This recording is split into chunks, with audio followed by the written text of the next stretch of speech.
Hi, Stuart. I have a question.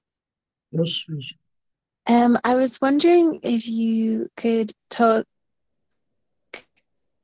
about physical abuse in childhood and how one can accept it and surrender it. And also, if you could speak a little bit more about Rudi and his relationship with his mother, Rudi and his relationship with who? with his mom. With his mom. Yeah, in relation to like physical abuse. Well, they're two separate things here, Alicia, and that's not only for you, it's for all of us. Uh, you don't have to stand for physical abuse from anybody. I don't care who they are. If it happens to be your parents that you went through something difficult like that, or I don't know if you have children, your children, stuff like that, that's another story. You have to truly learn how to forgive. But other people, be it boyfriends, girlfriends, husbands, wives, friends, people that put you through physical abuse, you don't have to stand for it. You can look, say, no, I don't need to be in a relationship in any way like this. I forgive them. I don't want to hold it in me. I don't want to choke to death over it, but I don't have to be involved in this relationship. Now, with Rudi, look, I knew his mother very well. She was a very dear friend of mine. And she, used to kind of look out for me. I was a young guy, and uh, she was very difficult. I mean, she was a tough Brooklyn lady. Rudy's mother. She used to dance as a dance hall girl in nightclubs and hang out with the mob and the mafia, et cetera. And she was tough as nails. And she used to fight with her son. And the most amazing thing I ever saw in my life is Rudi unconditionally loving her. And he told me, it doesn't matter what she does, she's my mother. I have to get over it and I have to truly learn to forgive her and to love her. It was one of the most extraordinary lessons I'd ever had to see him do that. And she was a jewelry fanatic. She used to tell me, Stuart, you get your energy from God. I get mine from diamonds. She told me this. I'll never forget it. I mean, I gave her a big hug and I started to laugh. What are you going to do? At any rate, I used to see him. He would go to India. He would go make trips, buying trips for his gallery. And he'd always bring her back a piece of jewelry. Always.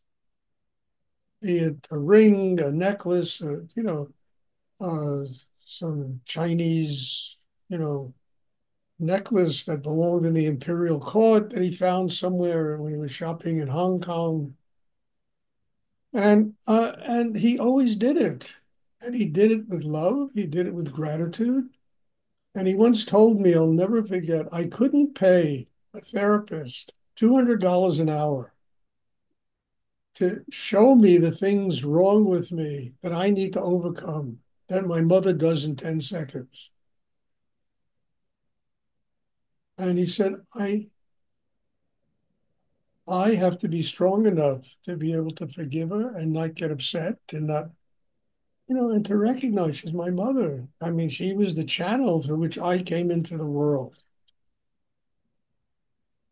And it was a great teaching for me because, I didn't have a lot of trouble with my parents. I had some. When I was 16, I was ready to move out of the house and go wander the world.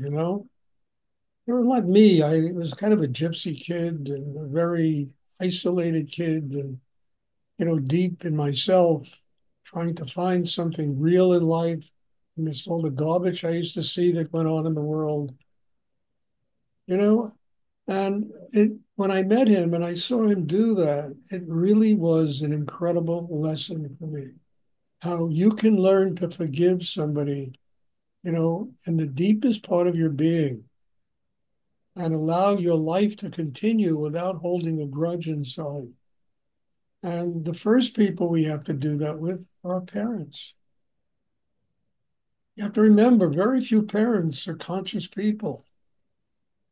It's very easy to have a child, it's a night of sex and bingo. 9 months later, you have a kid. Are they prepared to raise a kid and to teach them consciously how to live in the world? I'd say 99 and 9% of parents have absolutely no idea how to do this. But that's part of the education, learning how to forgive, learning how to let go, learning how to love somebody unconditionally. And I think that starts with parents and it really extends itself to children and then hopefully to other people in the world. And if people physically abuse us, I remember, well, somebody here, she'll know who I'm talking about. She was married and wonderful wedding, and it was, something that was supposed to take place in paradise and keep them together. Meanwhile, a year later, she was being physically abused. She called me up and I said to her, look, God created marriage, God created divorce. Why do you have to go through this? Just say, no, I want out of this and it's finished. And this is something that is hard for people to do. We hang on, even being abused, people that are abused, they often hang on to it, instead of saying, okay, God created romance and I fell in love with this person and now I'm having the crap kicked out of me. And God created also an exit for me to get out of here. But I don't need to stand up and have this done to me for the rest of my life.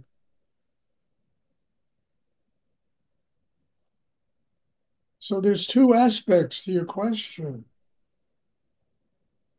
Parents are the immediate forgiveness people and to recognize they're just human beings and they make mistakes and they weren't trained in the raising of another human being. And who knows how to train somebody in the raising of every person is different, you know? So how do you set a standard for training some people to raise human beings? The answer to this has always been you gotta, quiet your own internal chaos. If the internal chaos is quiet, you're not going to abuse other people. Your heart, nobody abuses another person if they live unconditionally with an open heart. So it gets back to I got to work on myself. I have to work deeply on myself and learn how to live with unconditional love. You'll never in your life abuse anybody if you attain that state within yourself.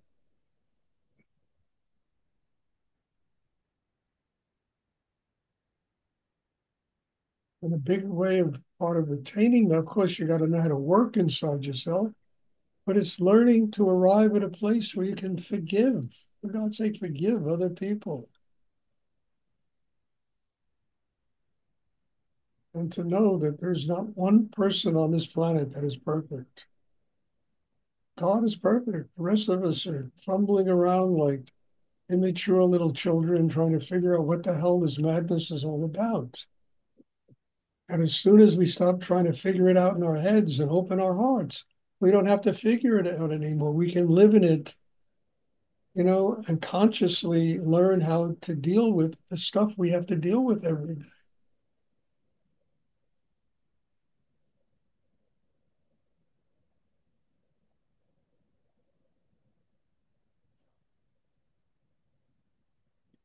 I hope that's clear. I don't know how to put it in a better way. Does anyone else have a question you would like to?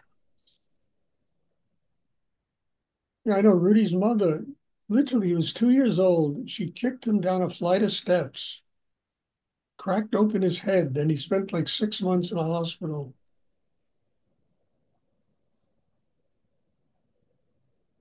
She's my mother. I have to forgive her. I mean, it was amazing to see that, not just to hear it, but to see it in a person's actions. And then his mother, I don't know, she was very kind to me, and in many ways, she kind of made it possible for me to really grow in my life. And I have just an eternal gratitude to her. I mean, I'll never forget after Rudi passed on, they had this huge Oriental art collection, ran a gallery, and I mean, floors of stuff, endless. And she called me up and she asked me if I would want to buy from her 2 truckloads of art.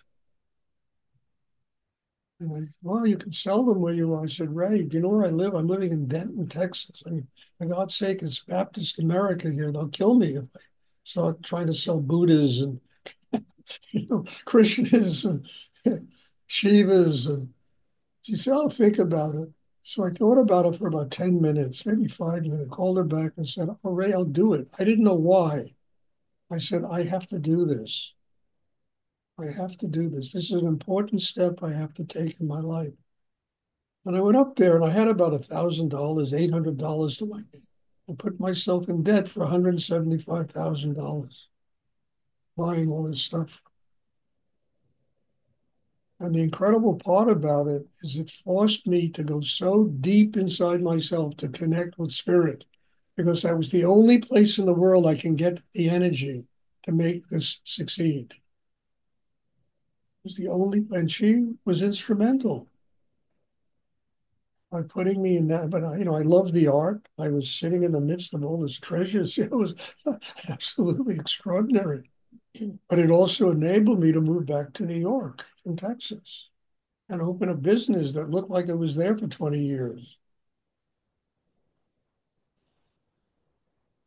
That ultimately became very successful.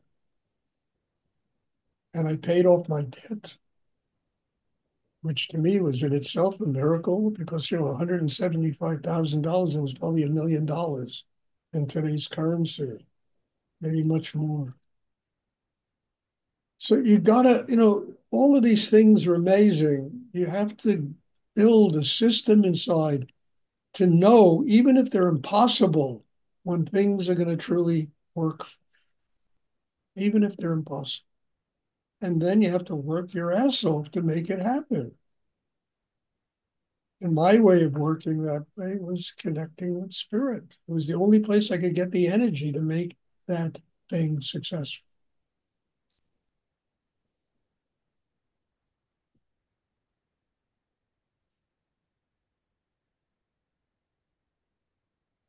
And I also remember Rudi and his mother, and my mother.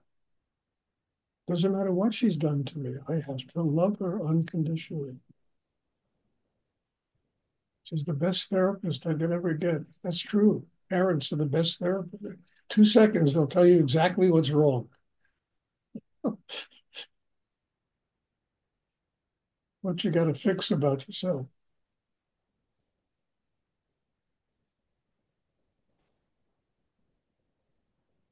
Does anyone else have a question?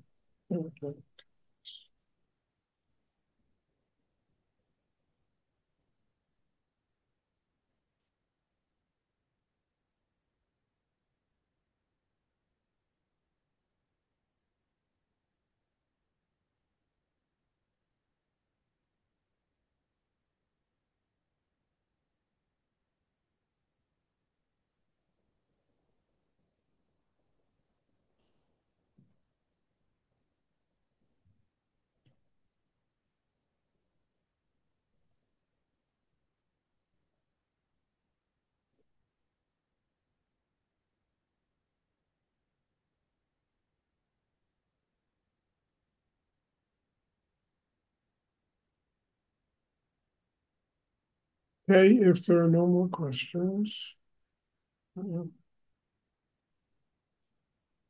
if you transcribe this talk and send it to me, okay. I think this will be the next one. I really.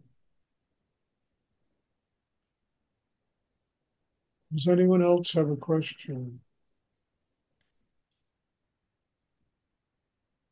Okay, God bless you all. Thank you. And there'll be class Tuesday. Looking forward to seeing everyone. And again, God bless you. This is extraordinary that we can so many times a week meet like this and sit through energy this powerful and truly learn how to grow in our lives. It's a miracle, you know? So bless you. And I'm looking forward to seeing you. Thank you. Thank you, Stuart. You're Thank you, sir. Thank you, sir. Good.